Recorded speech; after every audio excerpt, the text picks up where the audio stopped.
Howdy folks, I'm Boorish Bogcopper, boringly boasting about banal butterfly business. I'm Amber. And here's more banal butterfly business for us to boast about because that's what butterflies do. We convene in giant butterfly circles where we boast about all the butterfly things we do. And who wouldn't boast about that if they were a butterfly? Oh, and folks, by the time that this video goes live, we probably have already exceeded 2,000 subscribers. So welcome to all the new folks who have joined us for our show. Welcome. We're happy that you're all with us. And folks, all three of our stories today were submitted by people of our community who wanted some advice. So if you want some advice on a story that you have, feel free to write in and send it to me. But let's get started. Our first letter is titled, Changed My Mind About Love. Am I the Jerk? So yeah, this is kind of messy. I'm a 32-year-old female and I used to be really against open relationships. Like not for me, but like I thought that they were a sign that something was wrong. I definitely said stuff to friends like, if you need to see other people, maybe you shouldn't be together, blah, blah, blah. I'm not proud of it, but that's where I was. Anyways, I've been with my partner, a 33-year-old male, for a little while, 5 years, and last year he brought it up. He said that he wanted to talk about opening things up. And yeah, I freaked out. I thought that he meant that he didn't love me anymore or was bored or whatever.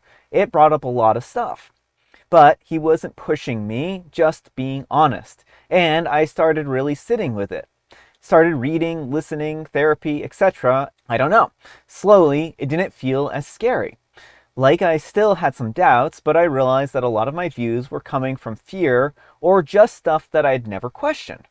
We agreed to open things up a few months ago. It's been intense, not always easy, but not a disaster either. Some parts have actually been good. I feel like we've had some of the most honest conversations ever. But now one of my close friends, we'll call her Tara, is calling me out. She's like, wait, weren't you the one who trashed open relationships before? Now you're doing it? And she said that I'm being fake or just going along with it to keep my partner. She brought up stuff that I said like 3 years ago, and yeah, I cringed thinking about it. I tried explaining that I've changed. I'm not doing this for him. I mean, it started because of him, but I wouldn't be doing it if I still felt the way that I did back then. And honestly, I don't feel the same. But she's acting like I betrayed my whole identity or something like that. So yeah, am I the jerk for changing my mind? Am I being a hypocrite? All right, folks, what do you think? I mean, I think OP is not necessarily looking at this from the right perspective. I don't think OP isn't the jerk for changing her mind. Yeah. I think where she's the jerk is for not acknowledging her past harm. It seems like she has actively criticized, and demeaned other people's relationships because they were non-monogamous. Yeah. And now that she is in a non-monogamous relationship, she just wants to brush all that, like hasn't acknowledged that her position has changed and hasn't apologized or done anything to make amends. She just wants to sweep it all under the rug. Yeah, I mean, that's the biggest problem I have here. I mean, not to be harsh on OP or anything like that, but I think, like, if you don't reconcile your past and if you don't kind of talk about it and move forward from it and apologize for things that you might have said to people that were hurtful, then that's really where I would kind of draw the line here. It's perfectly natural for people to change their minds about things, right? And kind of my view on relationships is that it's none of my business what kind of relationship someone has. They can, it's really up to them and what their partner or partners, are, involved in. And at the end of the day, that's whose input really matters, right?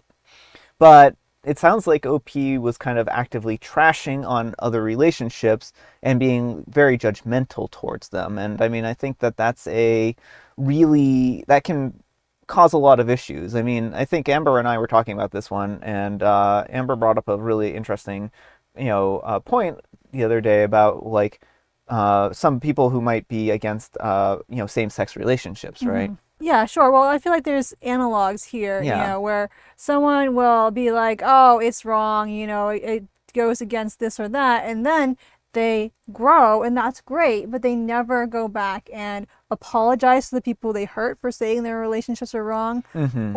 and try to make amends. They just want to move on, pretend like they never did that. And I understand it's embarrassing to admit you are wrong and that you caused harm, and it's not comfortable. No one likes being realizing that you are wrong and that you hurt Yeah, of people. course. But it's a very important step of the process.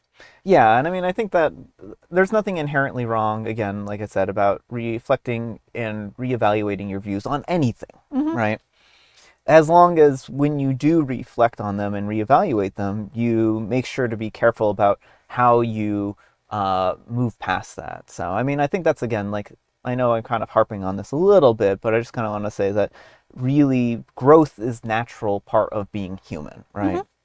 There's nothing wrong with reflecting, changing your mind, looking at societal norms, questioning them, and figuring out your own answers to life. And that's part of being human, and that's part of growth. And there is certainly nothing wrong with that. And I wouldn't say OP was hypocritical for that. But again, there does need to be some kind of reconciliation at the end of all that. But let me know what you folks think. So anyhow, take care and good luck. Alright folks, and our next letter is titled, Am I a Jerk? I'm feeling burnt out after picking up the slack again. Hi there, I'm feeling a little bit ridiculous writing this out, but I really wanted some outside opinions. I think that you give really balanced advice, and I need that now. I'm anonymizing the post, but keeping the details equivalent. I help run a very large community in my city, in excess of 1,500 people. Think of it like a car community. People love their cars here, so we have a monthly catch-up with different themes. Maybe a cruise, maybe a day to show off engines, or maybe we go to car shows together. We never have all 1,500 people show up, but running things monthly means that most people get an opportunity to participate. Because of the number of attendees at our car catch-ups, we need X number of running staff at events to help things run smoothly. For our next event, most staff have unavoidable obligations, weddings, family birthdays, that kind of thing. It's just really bad luck. I have paid tickets to a completely unrelated event with another group of friends. Think like a camping show to look at new caravans. The only other available person who could help has said that they can't attend because their partner needs to take their car to the mechanic. So now I'm giving up my paid ticket to help run the event. I'm really mad because this other staff member does not need to help their partner and in fact won't be helping. Their partner is going alone and the staff member won't even be in the same house. It feels extremely selfish of the staff member and I really want an outside opinion on whether I'm overreacting. Alright folks, what do you think? I mean, I don't think OP is in the wrong for feeling frustrated and upset, but I do also want to, point out that this is a volunteer opportunity. Yeah. And there may just be times when there aren't enough people to meet up in a month. People have busy lives and, have all kinds of things going on. And, running a volunteer thing, even if it's something you enjoy, can still be taxing, especially if it's for a large number of people. And so it is totally fine to feel frustrated and like this other person isn't pulling their weight, but it's also important to remember that this isn't a job. This person is, dedicating their time voluntarily. OP shouldn't let their life be ruled by this either. Like if they have that ticket to the show, you can always just be like, well, I guess we can't meet up this month, Well, I mean, I think that's a really good take there, but I also think that maybe OP can sit down with this volunteer and explain what's online because they might not really understand that OP is going to have to like miss out on a different event. And I think that's fair to bring up to this person and explain to them and say, it could really be helpful to me if you were to actually volunteer. If you don't volunteer here, then I'm going to have to miss another event and that's really important to me. And I think that could be, a good way to approach this. Not force them to, right? But I certainly understand OP's frustration here because, it feels like this other person isn't, willing to pull their weight to some degree. And I can understand them, why OP would be like, oh, I feel slighted by this, right? Mm-hmm. And when you're running a big community, it can feel really taxing if people, if you're always putting in 110% effort and then see people who are kind of not putting in the same level of effort, I can think that they can make someone really frustrated and say even resentful towards the community, right? Yeah. But again, I think you brought up a really good point. It's not this other person's obligation, though, to fill in, right? I mean, if they don't want to, they can't be forced to, and I don't think there should be any kind of consequence if they refuse to, go and volunteer at this event. Right. And I mean, this may just be part of the process of them realizing that volunteering isn't for them, and they may ultimately end up stepping back. So it is worth like keeping that in mind and evaluating the situation. But again, it's a volunteer position, and there's only so much you can do. Yeah.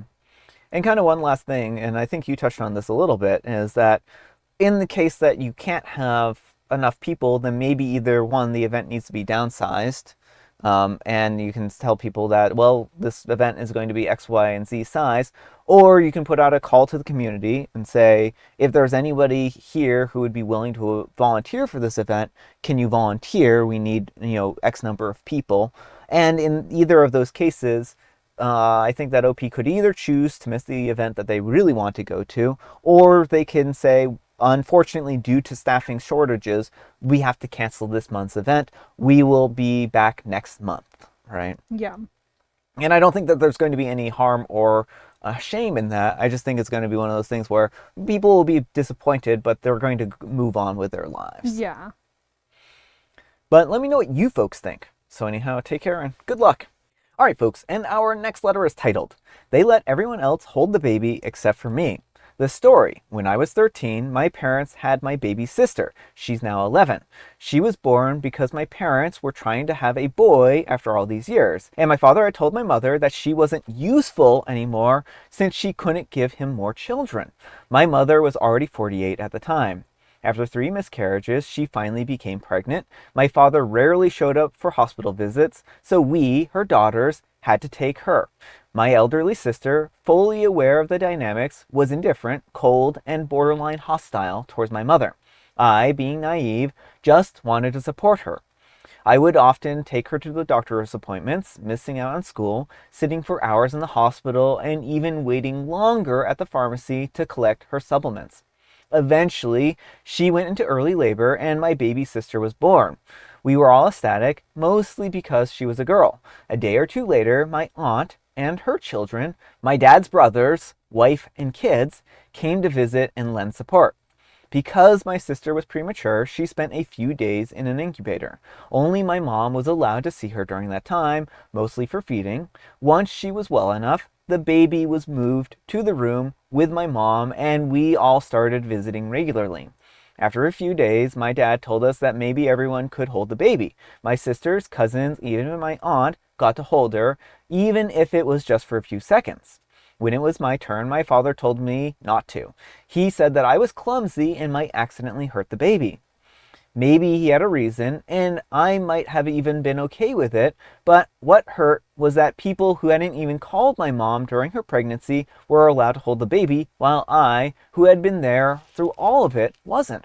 I never even resented the situation, despite knowing this child was supposed to be their male heir. For what I don't even know, there's no land or title. I still haven't processed it. I cry when I remember that day, and it's been 11 years. After my dad said that, I left the room and I cried alone in the hallway. No one noticed. I cried on a bench near the elevator. When I came back, I acted cold, and I think that my mom noticed and told my dad, but he just shrugged it off. He said that it was for the baby's safety. My mom smiled and tried to brush it away. Later on, when I brought it up and said that it hurt me deeply, they all laughed. My parents and my sisters. They said that I was being dramatic over something so insignificant. Maybe I am being dramatic, but the part that really cut me was when my dad told me, "You're letting them hold her and not me," and he replied, "They traveled 4 hours to be here. They have the right to hold her first." Excuse me, I took your wife to the hospital appointments for months. Those people didn't even call her once during the 7 months of pregnancy. And they deserve it more? Now here's the part that I need advice on. I still haven't gotten over this. Even while writing this, I burst into tears. Every time I've told someone this story, I cry. I don't even fully understand why it hurts so much. What do I do to get over this? Any advice? P.S. If the advice involves talking to my parents, then please skip it. I will never let them laugh or belittle my feelings again. That experience gave me a lifelong trauma. Never again. All right, folks, what do you think of this one? I mean, I would advise to OP if, first of all, like, do you have the ability to access a therapist? Yeah. I think when you have something that has affected you so deeply and affects you still after all this time, talking to a therapist may be able to help Oh, you yeah. Yeah. develop some mechanisms and process that trauma. It can be really hard to process trauma on your own. And so finding someone who specializes in this area, it may take some time to find a therapist who clicks for you. Mm-hmm. But if you can find one who does, it may prove invaluable. Yeah. Well, I kind of want to first say that, OP, you have my deepest sympathies. What your parents did to you here was completely inappropriate. You worked so hard to make sure that your baby sister was brought into this world happy and healthy, and what do? They betray you in a really terrible way. They're like, well, you're too clumsy, you'll drop her, right? Mm-hmm. And after everything that you did, it just comes off extraordinarily ungrateful. And I agree with Amber here. If you can talk to a therapist, that might be the best approach, because a therapist can help afford you some tools that might help you be able to work through the situation. And I'm really sorry that there are so many negative feelings associated with this event and that it impacts you so greatly. And I think that is a perfectly legitimate response. There's nothing wrong with feeling upset, and there's nothing wrong with mourning the loss of this event. You were treated unfairly and you were treated cruelly, and that's really what this boils down to. And I absolutely do not blame you at all for not wanting to talk to your parents. Mm-hmm. Your parents, they do not deserve your trust again here, right? Mm-hmm. And your mother, she turned her back on you even after all the things that you did for her. And your dad, he wasn't even there for your mom through the situation like you were. And I can understand why this would be such an upsetting situation, right? So again, I don't think there's no overreaction here. There's nothing that you've done that, to me, that sounds like you are, in the wrong for how you feel about this, right? Your feelings are perfectly legitimate. But I do think that if you can't go to a therapist, that there's not one available to you, or the cost is too high, then there are some things that you can do at home to help yourself out. Things like just journaling, for instance, or a symbolic release. Like, one of the things that an exercise that I've heard that can be very useful is writing down your thoughts or feelings into a journal that you fully intend to destroy, right? So you might say, write down your resentments in a book, and you say, well, I resent this, right? And just make, every single time you get a resentment, every single time you have a negative feeling about it, you write it in the book, and at the end, when the book is full, you burn it, or you throw it out, or you rip it up, or you shred it, or any number of things to kind of act as a symbolic release. And after you get done with that book, if you still feel resentful towards those things, you start another journal and you repeat it, right? Another thing that you can do is you can write letters to your parents that you don't intend to send, that explain your feelings and how much they hurt you. And you can either, keep these letters, you can destroy them, you can do whatever you want, but of course you're not sending them to your parents, right? So I know you said you didn't want to talk to your parents, and this would be a way of venting your feelings to your parents without them being able to retort or have any kind of way of responding to you. That way you have the free reign over how you respond to them and how you process that. Another thing is that you can kind of talk to your inner child. A lot of times when people think about a child, they can actually think of themselves as a child, and they can encourage that child and say, look, what happened to you isn't right, and you've deserved to feel hurt by this, right? And having that moment to talk and reflect with your inner child, I think could help you move past some of these negative feelings. And kind of the last one that I want to talk about is like a self-compassion type of thing. It's all right to be kind to yourself. And when that memory comes back, instead of asking why you're upset, you can try telling yourself, this makes sense that I'm still upset. And that can kind of help to change your perspective on that grief and moving past it. So, be compassionate with yourself. It's all right that you feel hurt by this, and it's all right to be compassionate with yourself and understand that you're perfectly valid for having these feelings. But let me know what you folks think. So anyhow, take care and good luck. All right, folks, it is tea time. Grab your beverages of choice. I've got some tea right here. And Amber, she has a joke. Why should you bring donuts when you go golfing? Well, because I can tell you exactly why. I actually have a really good answer to this one. So I know, take Bob, for instance. All right. So Bob, he was a really good golfer, right? Very good.